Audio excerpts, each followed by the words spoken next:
प्रधानमंत्री मोदी के अयोध्या दौरे के बाद कितनी बदलेंगी तस्वीरें।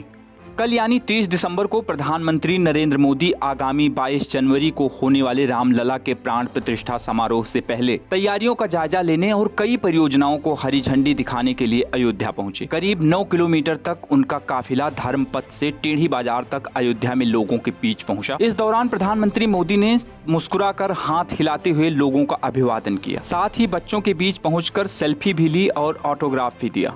उन्होंने जनसभा को संबोधित करते हुए कहा कि पूरी दुनिया उत्सुकता के साथ 22 जनवरी के ऐतिहासिक क्षण का इंतजार कर रही है। भारत की मिट्टी के कण कण और भारत के जन जन का मैं पुजारी हूं और मैं भी आपकी तरह उतना ही उत्सुक हूं।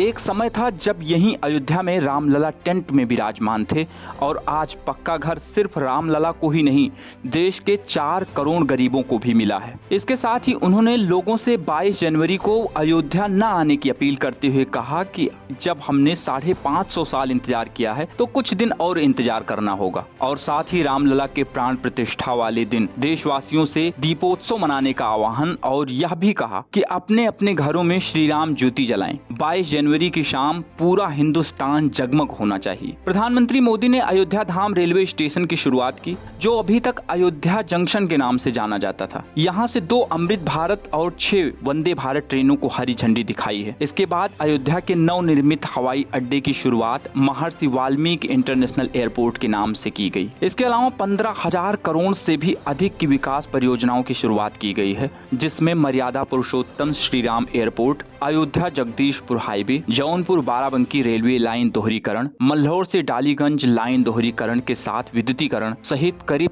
30 परियोजनाएं शामिल हैं। पीएम ने कहा, यहाँ विरासत की भव्यता, दिव्यता और नव्यता दिखने वाली है। प्रधानमंत्री ने अयोध्या से कई राज्यों को एक साथ साधने की कोशिश की है। उन्होंने रेल परियोजनाओं के द्वारा बिहार के लोगों को अयोध्या और साथ ही पूरे उत्तर प्रदेश से जोड़ने की कोशिश की है। इसके बाद उन्होंने सुभाष चंद्र बोस का जिक्र करते हुए उनका अयोध्या कनेक्शन भी समझाया, जिससे साफ तौर पर पश्चिम बंगाल को जोड़ने की कोशिश देखी गई है। और फिर लता मंगेशकर के जरिए महाराष्ट्र को भी लिंक करने की कोशिश दिखी। जिसके बाद प्रधानमंत्री मीरा मांझी के घर पहुंचे।